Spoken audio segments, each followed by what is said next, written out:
In this video, I will be explaining the light-dependent reactions of photosynthesis. I recommend getting a piece of paper yourself and drawing along so that you have a good set of notes and so that you understand the processes better. The light-dependent reactions of photosynthesis happen in the chloroplasts, in a particular location called the thylakoid membranes. Here I'm drawing just the edge of a chloroplast with its double membrane and a stack of thylakoids called a granum. Each thylakoid membrane contains many of the photosystems and processes that I'll be showing you. By having many thylakoids stacked into grana, plants maximize the amount of light they capture in photosynthesis. So, let's take a look at one thylakoid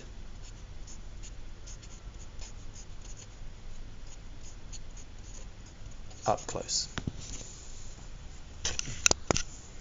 I'm going to start by drawing the proteins of the electron transport chain that are found in the membrane of the thylakoid.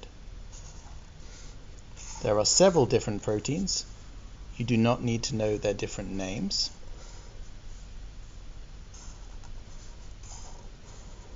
But each of them is contained within the layers of the phospholipid bilayer. These proteins can move around, and that's going to be critical in their role of transferring electrons. Elsewhere in the thylakoid, we also have a very special enzyme/protein channel. This is ATP synthase, which I'm drawing in a simplified diagrammatic form here. Next, I'm going to draw the phospholipid bilayer that extends all the way around the thylakoid.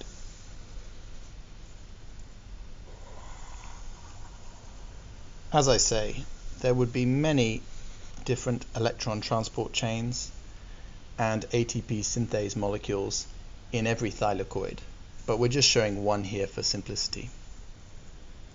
I also want to draw in an enzyme over here called NADP reductase that we'll talk about more later. I'm going to switch to a narrower pen so I can show you some of the details of this process. It starts with a photon of light striking this protein complex here.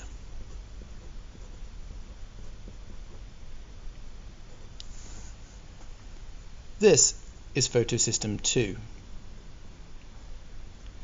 But the critical thing you need to understand is that this contains a lot of chlorophyll.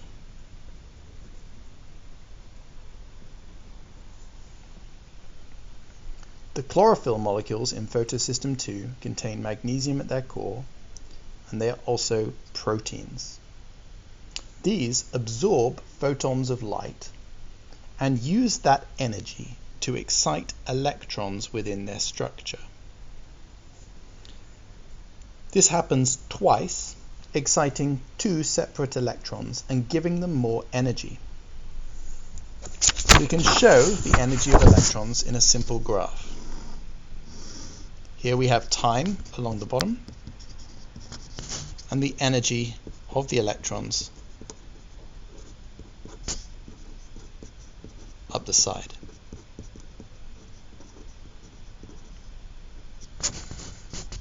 At first, when they're struck, those electrons gain in energy. But the energy is used up as, in turn, the electrons are then passed down the electron transport chain. They move from protein carrier to protein pump to protein carrier along the membrane, gradually losing energy as they do so. We can illustrate that on our graph here. The process by which electrons are excited is a key term you need to know.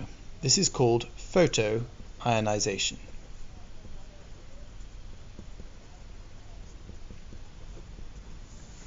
The excited electrons pass down the electron transport chain and as they do so, their energy is used in a series of proton pumps, proteins within the membrane that pump hydrogen ions, also known as proteins, from the liquid stroma, that is, the liquid outside of the thylakoids, into the thylakoid space, also called the thylakoid lumen.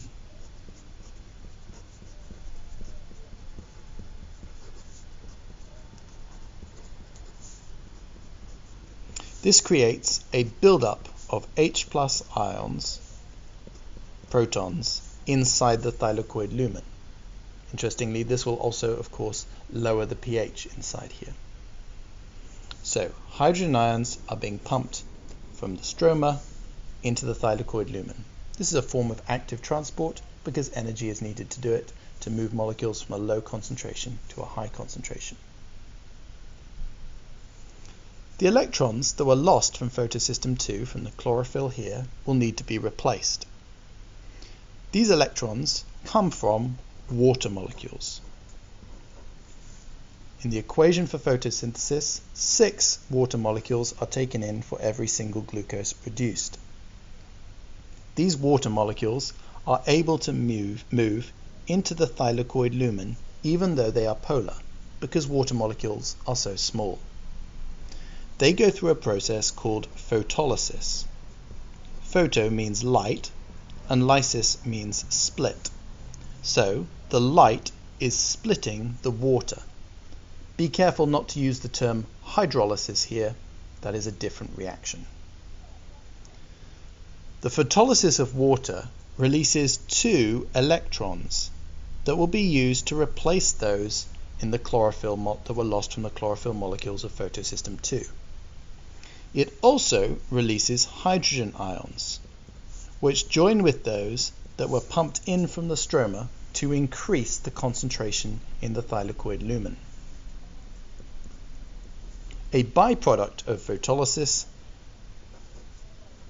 is oxygen. Each water molecule provides just half of an oxygen molecule, but 2 together create a full one. The oxygen, because it is both small and non-polar, is able to diffuse out of the thylakoid membranes. This is the oxygen that is released by photosynthesis. So it's useful to understand, and interesting I think, that the oxygen that we breathe, that is released by plants or used by the plants for respiration, actually comes from water, not from carbon dioxide.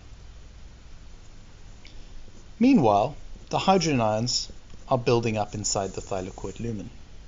Now, these cannot cross the phospholipid bilayer because they are charged and will be repelled by the fatty acid tails of the phospholipids. The only way for them to leave the thylakoid lumen is through this, the enzyme ATP synthase. So, the hydrogen ions will move from where they are at a high concentration to a low concentration outside through the ATP synthase carrier proteins. This protein channel is really special though, and I'll tell you why in just a moment. This is an example of facilitated diffusion because they're moving from a high to low concentration. But this particular movement has a special name. It's called chemiosmosis.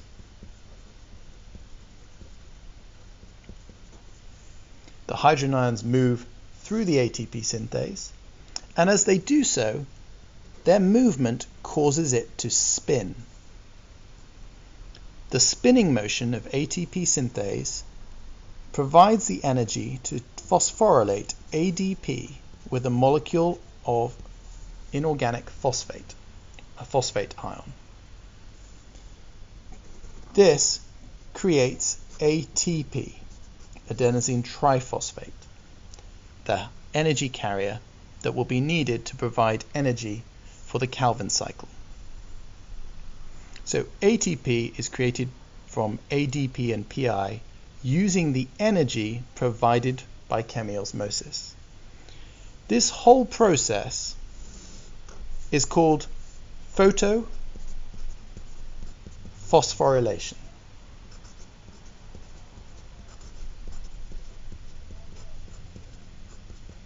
because the energy from photons of light is used to phosphorylate ADP to form ATP. The process isn't quite done yet though, because those electrons over in photosystem I, that's this next protein complex, need to be re-excited. Photosystem I is also full of chlorophyll. Once the electrons have reached photosystem I, the electrons right here, they've lost a significant amount of their energy. It's been used to pump the hydrogen ions into the thylakoid lumen. So the chlorophyll here absorbs more photons of light.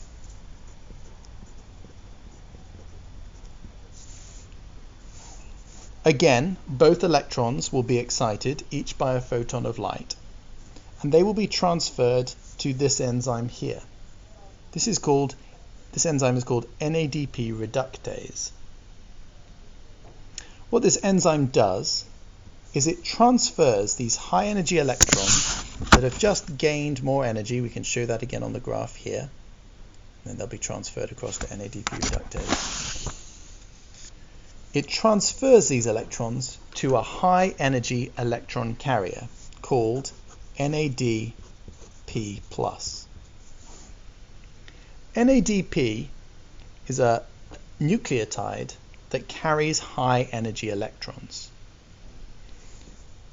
NADP reductase, this enzyme here, reduces NADP by giving it these high energy electrons, 2 electrons. That forms NADPH. This reaction also gives the NADP plus some hydrogen ions. The molecule that's produced is called NADPH, or it's also known as reduced NADP. You'll see it written as either one. This molecule is a high energy electron carrier.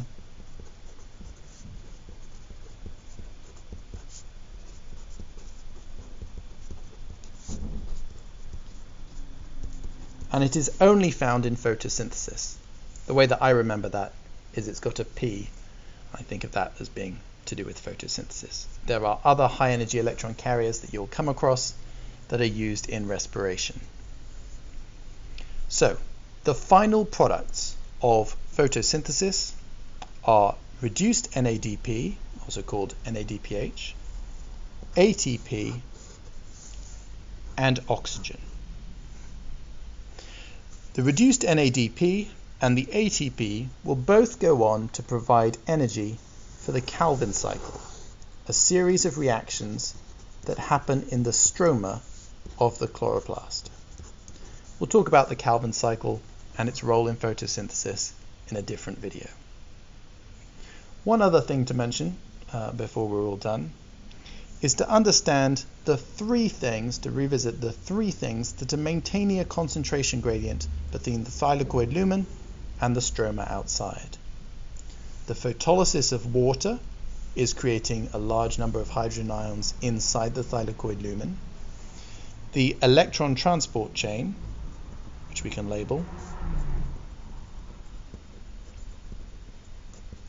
is pumping hydrogen ions in from the stroma.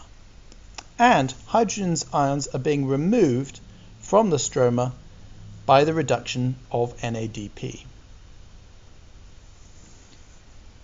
This concentration gradient, difference in concentration between inside and outside the thylakoid, is what is necessary to generate ATP and provide energy for the Calvin cycle.